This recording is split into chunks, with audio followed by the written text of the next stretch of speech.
Bonjour à tous les amis et bienvenue pour ce nouveau tuto sur le projet HeroQuest. Cette fois, on s'attaque aux guerriers du chaos. Alors les guerriers du chaos m'ont donné pas mal de fil à retordre. J'ai pas trouvé la figurine très facile, on va dire, à peindre. En même temps, elle est plutôt simple, hein. C'est globalement que de l'armure. Et comme d'habitude, on va appliquer la fameuse méthode level 1, level 2, level 3. Le level 1, ce sera uniquement à la speed paint pour aller vite, pour avoir du prêt à jouer.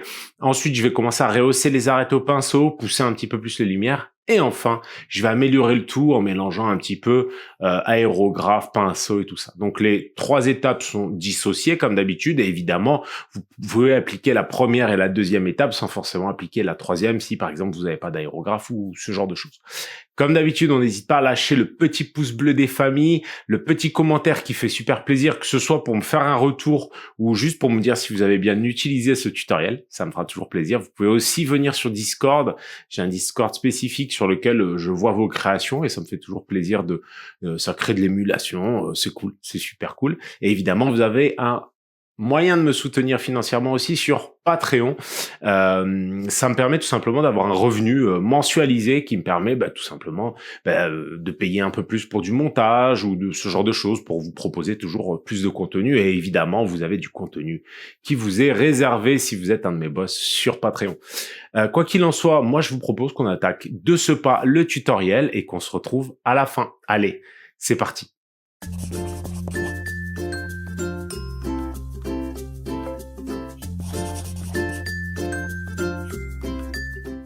Je vais attaquer le guerrier et pour ce faire, je vais tenter de faire un enchaînement directement de ces différentes couleurs.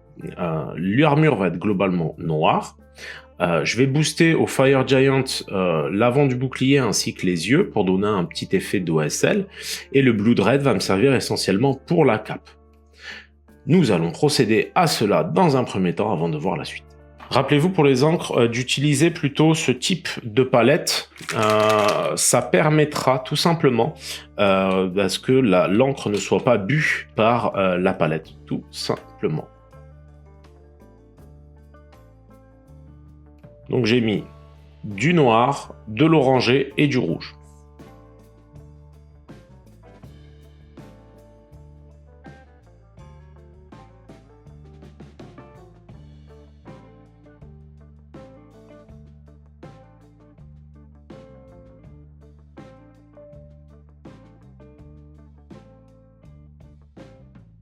Bon, je vais tout de suite enchaîner avec le rouge pour la cape, et ensuite je finirai avec le noir pour l'armure qui va recouvrir la quasi-totalité du reste de la figurine.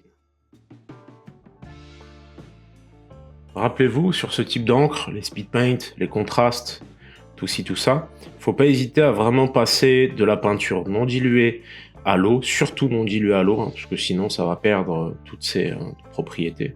Et pas hésiter à vraiment le passer de façon assez opaque.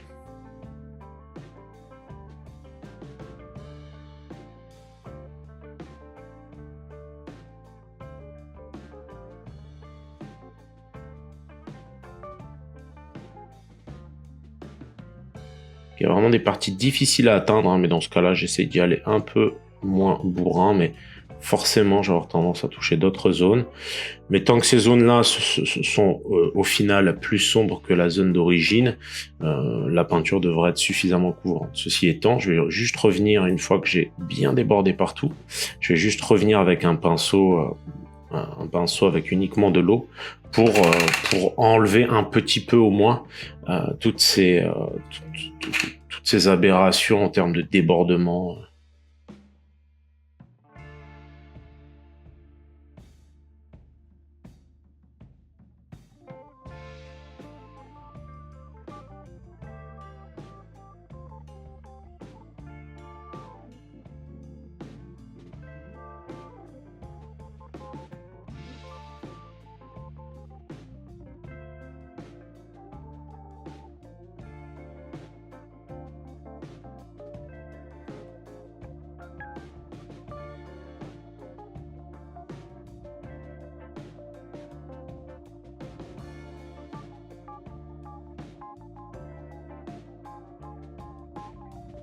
Alors voilà pour ce qui est du niveau 1. Pour information, la figurine avait tendance à suinter un peu, être un peu grasse. Alors une fois appliqué les différentes étapes d'ancrage, je me suis permis de passer un petit coup de vernis mat, très léger, qui va me permettre derrière de reprendre sur une base qui sera plus claire pour moi. Donc pour ce deuxième niveau, nous allons dans un premier temps reprendre un petit peu l'armure, donc le non métallique, à l'aide de gris mat, tout simplement, et de blanc. Donc vraiment à l'aide d'un petit pinceau à brossage de chez Artis Opus, je vais vraiment booster en gros toutes les zones qui vont prendre le plus la lumière, hein. On va vraiment, dans cette optique de brossage, brosser des zones quand même relativement larges et ça va vraiment permettre de donner un petit peu plus de relief à l'ensemble. On essaie quand même de préserver les zones d'ombre les plus intenses, le but étant vraiment d'avoir quelque chose d'assez éclairé, mais pas trop non plus et uniquement sur des zones quand même assez limitées.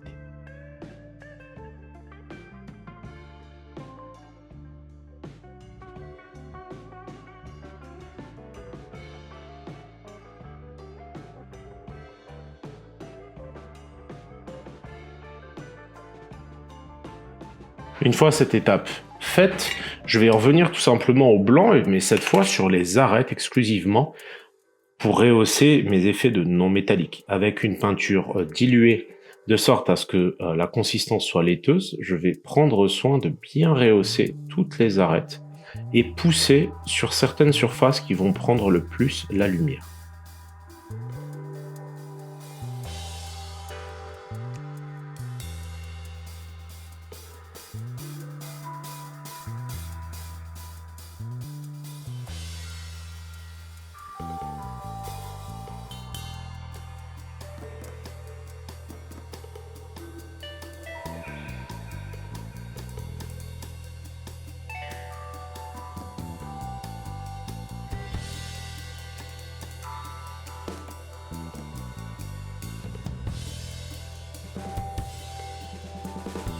Donc maintenant, nous allons revenir au noir directement, et cette fois, nous allons un peu redémarquer les différentes zones les unes des autres, pour avoir une meilleure lisibilité sur les zones de NMM, de non-metallic metal.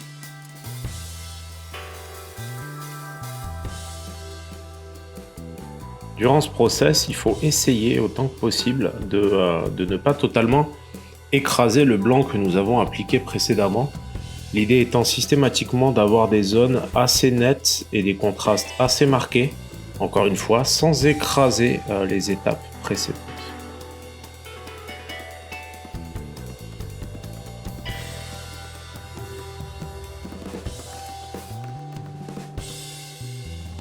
Je vais maintenant revenir sur les zones de cape rouge, et pour ce faire, je vais venir avec du bleu marine foncé dans un premier temps pour ombrer cette cape, particulièrement la partie arrière.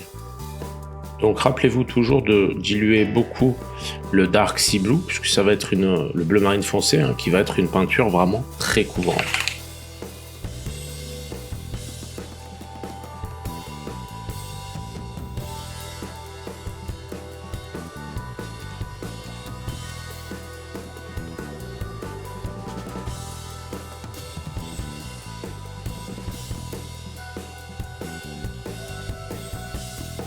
Maintenant, je vais venir avec du Evil Sense Scarlet et je vais rehausser et éclaircir la partie haute de la cape. Ainsi, ça va permettre de vraiment créer plus de volume sur l'entièreté de la cape.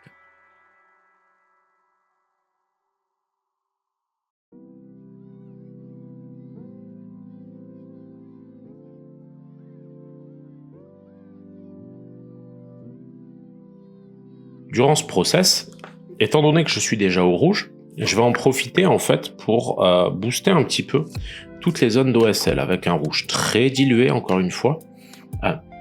Je vais venir sur les abords des zones où j'ai posé un OSL pour en fait donner cette sensation que la lumière rayonne sur tout le pourtour des zones qui sont touchées par l'OSL.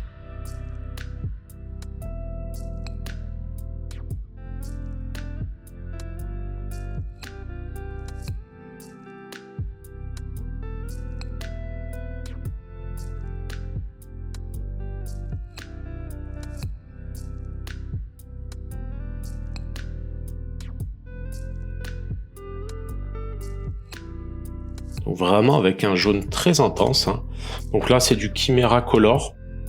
C'est du Warm Yellow. Je vais venir vraiment dans les zones de creux d'où provient la lumière.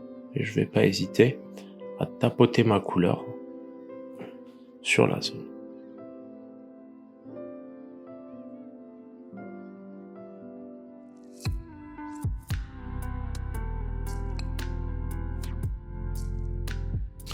Je vais ensuite venir avec un petit peu de Trollslayer Orange que je vais ensuite mélanger à du blanc pour finir de rehausser quelques éclaircies, uniquement quelques éclaircies sur la cape.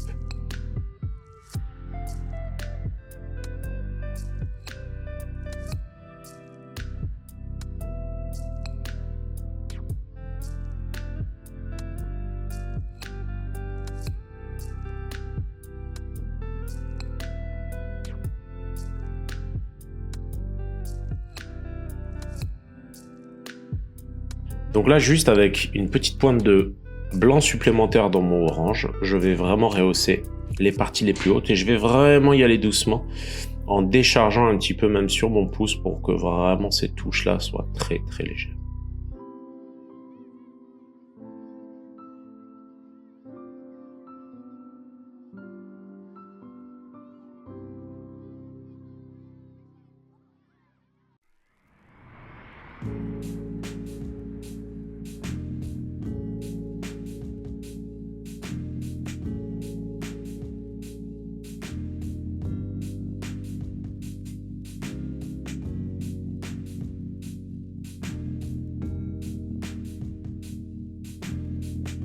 Pour commencer ces étapes, pour pousser à un level supplémentaire notre guerrier du chaos, je vais dans un premier temps revenir à l'aérographe, au noir puis au blanc, tout simplement pour cleaner nos zones de non métalliques.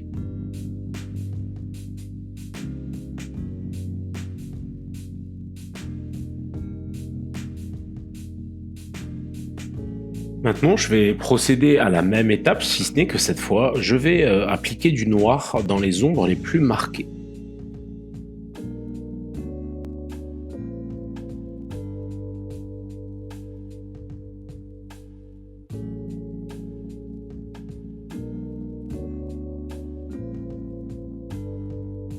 Nous allons maintenant améliorer l'effet d'OSL à l'aide de rouge pyrrole de chez Liquitex dans un premier temps, puis de Demonic Yellow sur les zones les plus lumineuses.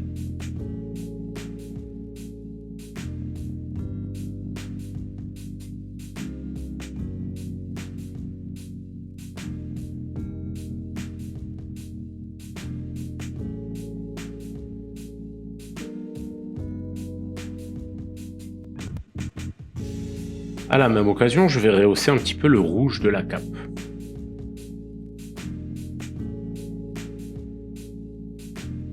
Et maintenant, à l'aide de Demonic Yellow, je vais venir encore dans mes OSL, cette fois en limitant ma zone de travail sur la zone la plus petite possible.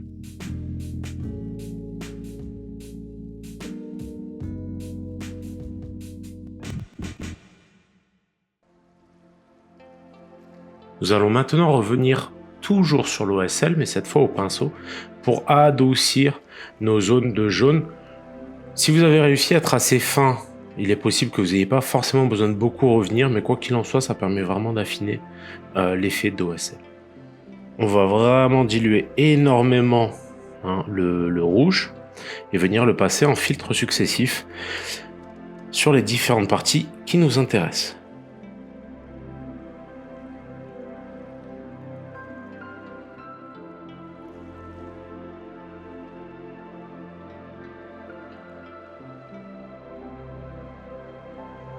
Nous allons encore insister au niveau de l'OSL, cette fois avec du jaune. Donc je prends un jaune Chimera Model qui est le Cold Yellow, avec lequel je vais tout simplement encore rehausser la luminosité des différentes zones.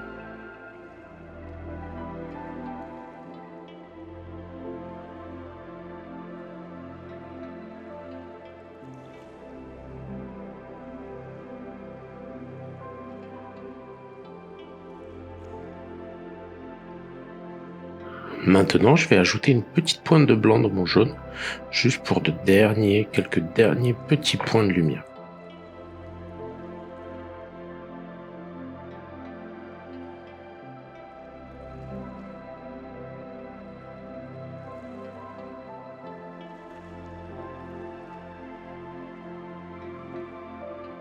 Dans le but d'améliorer encore une fois notre no métallique, je vais encore revenir au blanc et continuer mes réaux le réau des arêtes et évidemment quand j'en aurai besoin aussi, je cleanerai aussi les surfaces en utilisant le flanc du pinceau et en poussant ma lumière dans la direction la plus appropriée.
De nouveau, nous allons revenir au noir, cette fois pour redéfinir de nouveau nos contrastes et nos démarcations entre les différentes plaques d'armure.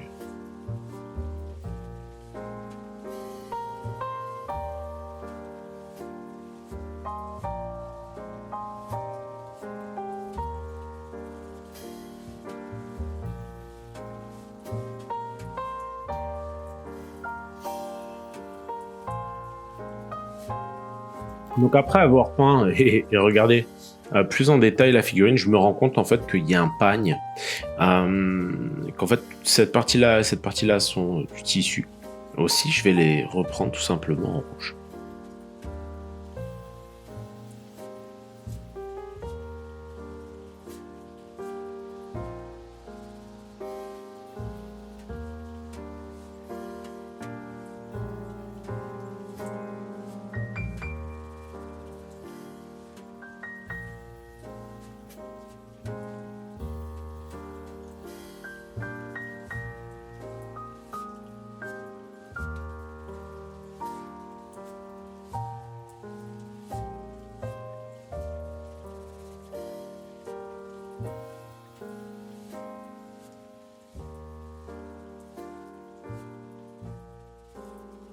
Et pour les éclaircies, je vais profiter d'avoir un petit peu de jaune en fait sur ma palette et je vais mélanger un petit peu de jaune à mon rouge pour avoir tout simplement une couleur d'éclaircie. Je vais pas trop éclaircir pour éviter que ça rentre en conflit avec les effets d'OSL et je vais plutôt assombrir au noir s'il m'en reste, ce qui n'est pas le cas, et sinon au bleu marine foncé. Rappelez-vous de toujours diluer quand même pas mal votre bleu marine foncé, hein, puisque celui-ci est très très court.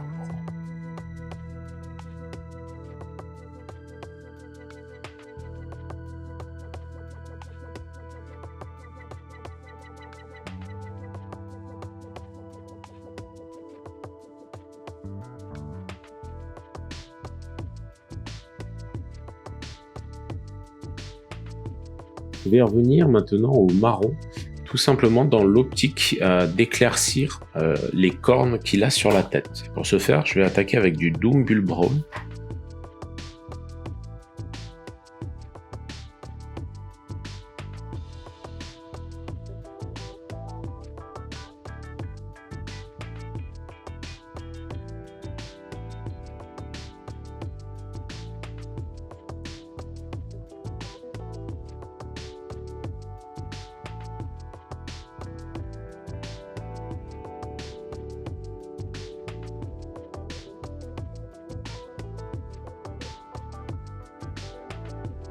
Donc après, je vais juste ajouter une petite pointe de blanc à cette couleur pour l'éclaircir très légèrement.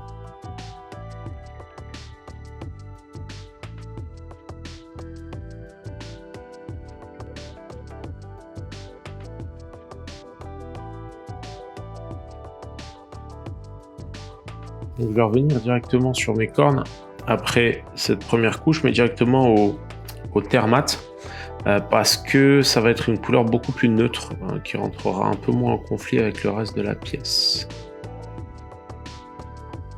Puisque sinon les cornes viraient un petit peu trop au rouge ou au rose et ça avait tendance à venir en conflit avec le reste. Donc quand c'est comme ça, autant aller au plus simple et vraiment utiliser des couleurs les plus neutres possibles.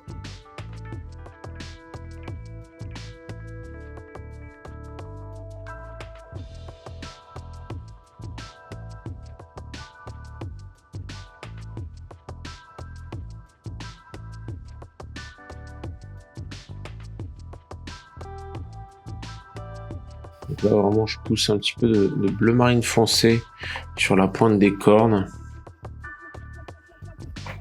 pour essayer encore une fois de le distinguer correctement du reste de la pièce.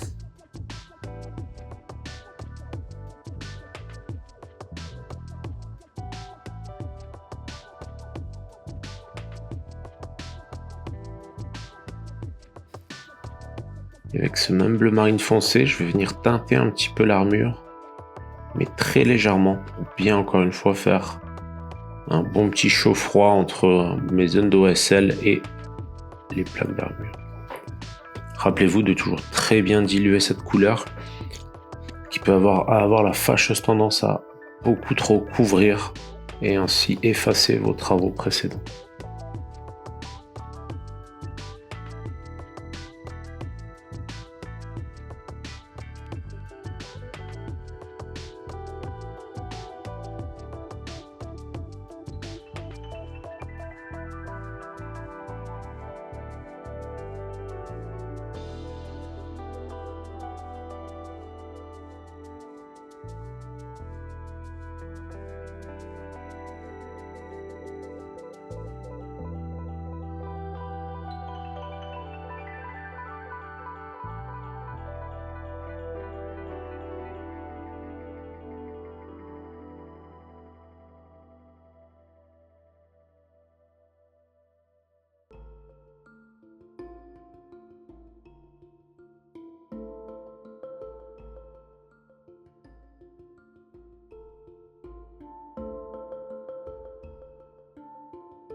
J'en profite, puisque je suis au bleu marine foncé, pour pousser encore un peu mes ombres avec du Dark Sea Blue très très dilué, que je vais vraiment venir pousser en fait sur toutes les facettes qui prennent le moins la lumière.